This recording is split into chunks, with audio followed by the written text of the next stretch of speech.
Hi guys. No. My name is Deja. I'm a mom. I'm also a student, and I'm a hustler. I don't have a primary occupation. Right now, my occupation, I do hair. I do a little bit of hair. I do a lot of business management. That's currently what I'm in school for, health and information management. Yeah, that's about the start of it. I'm way humbler than people think I am. I have a lot more personality and brain than beauty. How giving and caring I am, which is not something you let everybody see, but that's obviously something that people don't catch about just looking at me. So growing up, I definitely suffered from depression and anxiety. I actually was on probably about 3 or 4 different antidepressants. I was what you call a trial dummy for a lot of them. And most of them made me very numb to feeling anything. Fast forward a couple years as an adult, life goes on, so you still have trials and tribulations.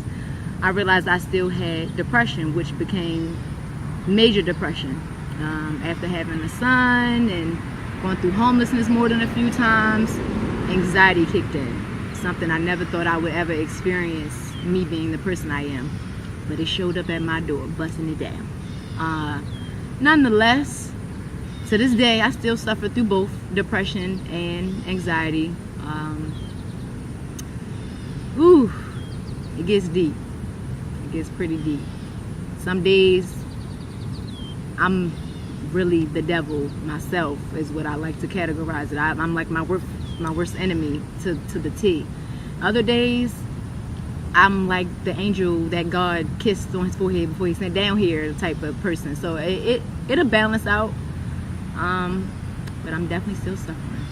Being a mom plays such a big role on my anxiety. I feel like that's where my anxiety was birthed from, with him.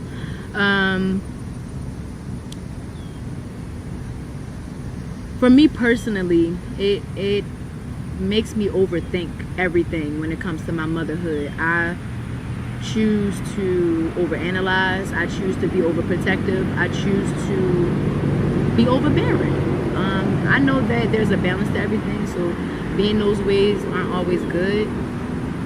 But that's what my depression and anxiety has driven me to in my motherhood. I can't function if I know that things aren't how I feel they should be. If my soul is not set in that decision, it's not happening, and my anxiety will go through the roof, which will follow angry emotions, and one thing leads to another. And with parenthood, motherhood, it's so important to keep your cool.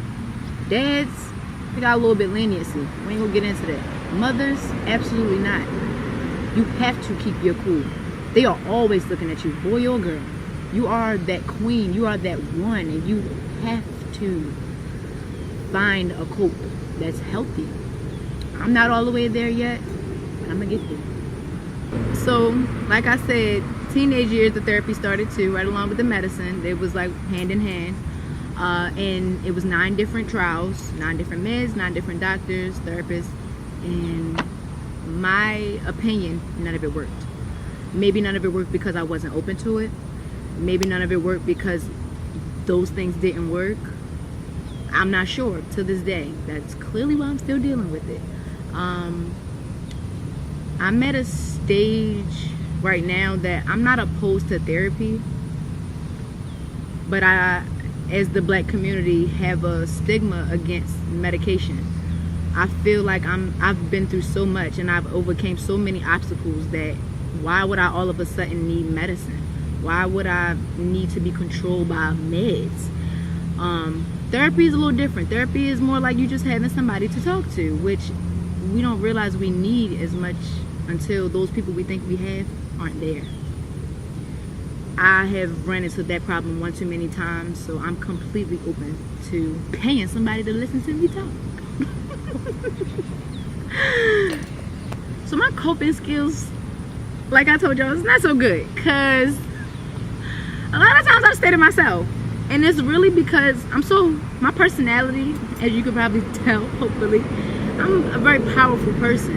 My presence is very powerful. And I didn't realize it till I was a teenager, basically into my adulthood, how powerful it was. And let's just say this, if I'm around, I kind of control the energy, whether people believe it or not. So if I'm in a bad mood, I'm probably going to put everybody else in a shitty mood. If I'm in a good mood, I'm the life of the party and everybody's lit and everybody's enjoying themselves. Because of that, right now, all I know is to stay to myself when I'm having bad days, because it's more than self-respect, it's respect for other people. Like, I don't really know what else to do when I get in those moments. I lash out still. I don't get too physical anymore, but I do still verbally lash out, which is kind of just as bad. So with the physical,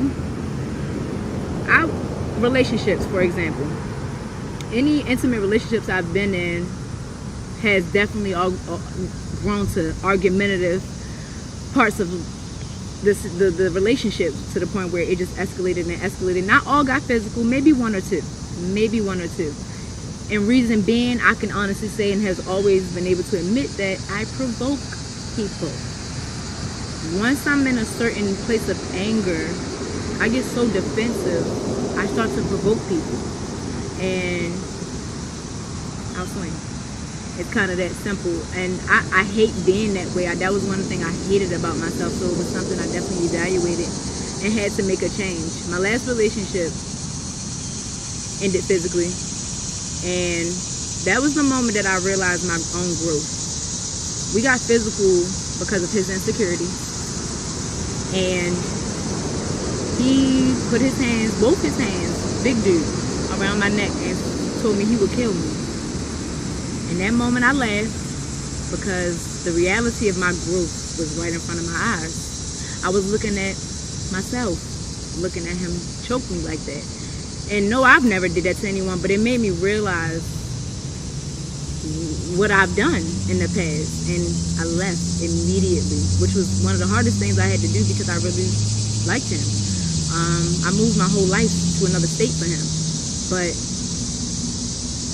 I've realized I had grown beyond those type of relationships, that type of animosity, that type of negativity. I'm trying to grow out of anxiety and depression, not stay in it.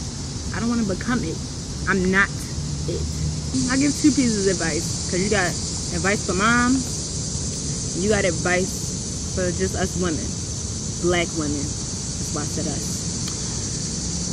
Us as black women have got to stick together.